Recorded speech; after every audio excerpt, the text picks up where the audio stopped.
What was the most frustrating is that I think 5 minutes of research from a clear-minded individual would have, really saved us a whole lot of pain and suffering along the way. For the first time, we are hearing from an Elkhorn associate principal. She's falsely accused of making a post celebrating the death of Charlie Kirk. It's an update to a story we first told you about over the weekend. It all started with this post. It led to hateful comments and people calling for her to be fired.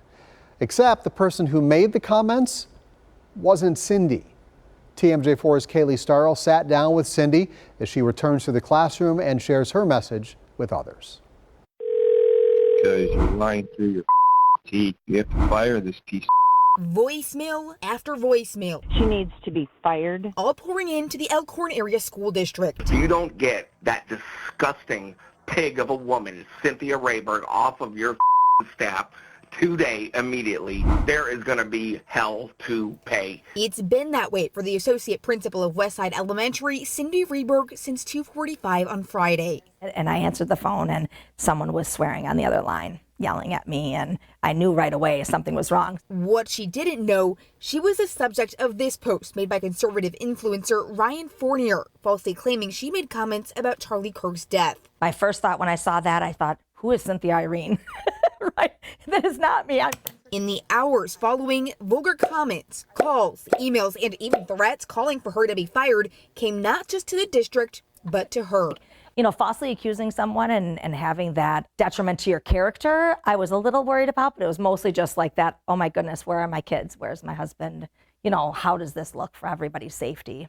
I reached out to that poster Saturday. And you're trying to reach is not available. Well, one day later, he sent me a direct message on X, sharing a post redacting his original statement.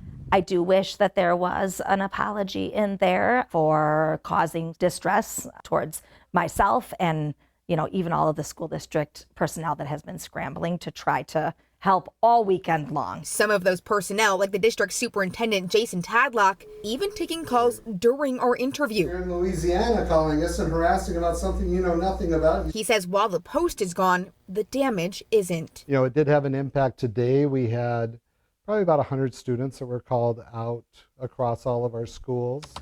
As they navigate the messages, they have an increased police presence and are hoping this is a lesson that not just the students can learn from.